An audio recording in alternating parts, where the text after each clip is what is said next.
The ERi-TV news broadcast crew and I, Delit Sahaya, are now ready for your daily news briefing at 10:30 local time. First, let us catch up with the major headlines. Veteran freedom fighter Minister Semere passed away.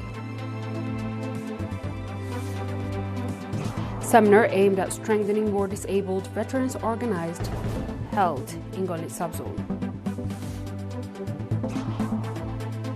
Trump greets Lebanese President Joseph Aoun at the White House. And Germany's Merth spoke at the length with Azeri president on a deeper energy ties. Proceeding with our reports. Veteran freedom fighter and seasoned diplomat minister Semere has passed away at the age of 83 following an illness. Minister Semere joined EPLF in 1976 and served his country and people in various capacities with exemplary dedication and distinction for almost half a century. During the armed struggle for independence, veteran freedom fighter Minister Semere served as a representative of EPLF Foreign Relations Department and later as a head of the intelligence service at the EPLF office in Khartoum.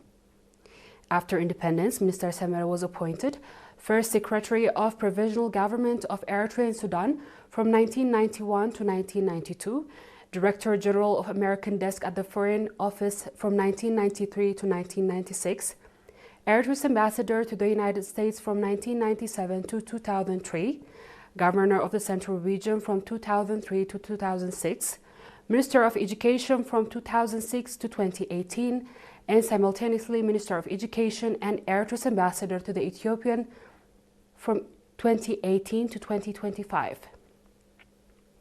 Veteran freedom fighter Mr. Semere is survived by his wife and 5 children. The funeral service of veteran freedom fighter Mr. Semere will be held on Friday, 24th July at 10 a.m. at Asmara Martyrs Cemetery.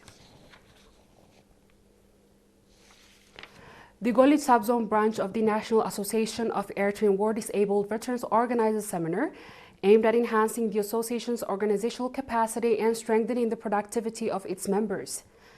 Mr. Tesfaldet Mebrahtu, head of the association branch, said that the association is extending support to its members to enable them become economically self-reliant and safeguard their health. Noting that Golit Subzone is conducive to agriculture, livestock, and small-scale trade activities, Mr. Tesfaldet called on members to take advantage of these opportunities and become self-reliant and productive members of the society. Mr. Desse Zara Mikhail, administrator of the subzone, noted that the opportunities for war-disabled veterans to become economically self-reliant and expressed their readiness of the subzonal administration to support their endeavors. The participants conducted extensive discussion on the issues raised at the seminar and adopted various recommendations. Mr. Haptom Gabriesus, coordinator of the Student Summer Work Program in the Gashbarka region, reported that commendable activities are being carried out through the program, focusing mainly on soil and water conservation.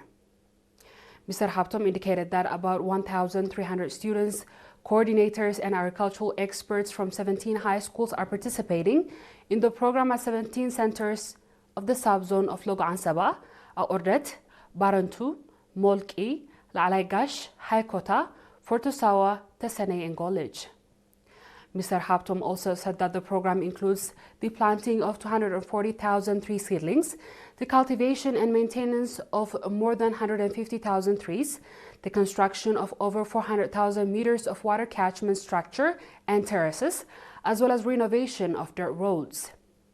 The program coordinator and forestry and wildlife conservation expert noted that the students are actively participating in the program and said there are 3 seedlings prepared for planting will be planted on the time. The students on their part expressed their readiness to strengthen their participation and ensure the timely implementation of the planned program. Straight ahead is our international news after a short break.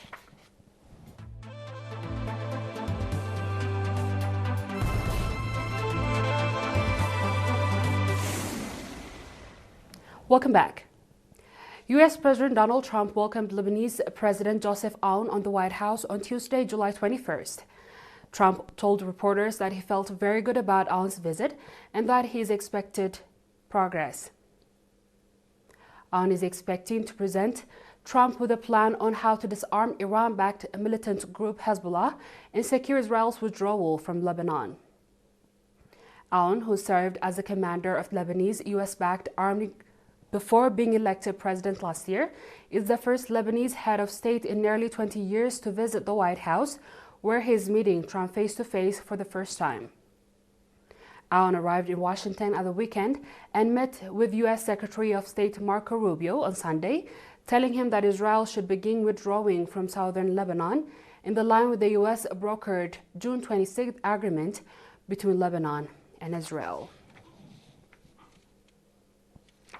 German Chancellor Friedrich Merz said on Tuesday that Germany intended to intensify its cooperation with Azerbaijan in the energy sector. Merz hosted Azerbaijan President Ilham Aliyev in Berlin, where they have signed a joint declaration. Merz said Germany has strong interest in diversifying its gas import, adding that Azerbaijan was one of the few countries in the region with an energy surplus.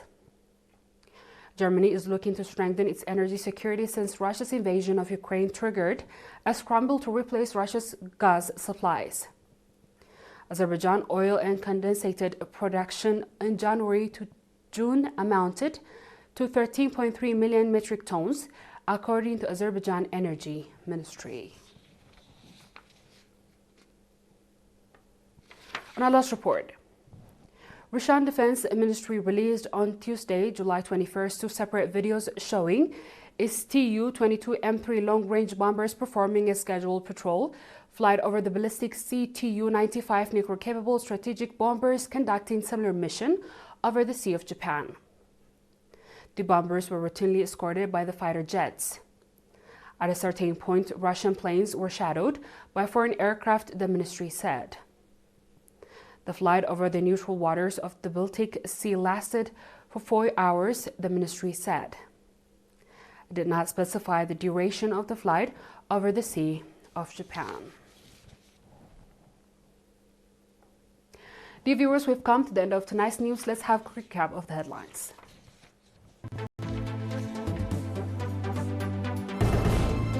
Veteran freedom fighter Minister Semere passed away. Seminar aimed at strengthening war disabled veteran organization held in Golij. Trump greets Lebanese President Joseph Aoun at the White House.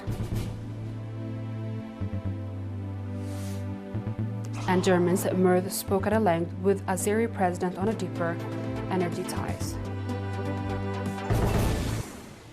And that was the news from ERi-TV studios. This has been the Eritrea reporting. Thanks for watching and have a good night.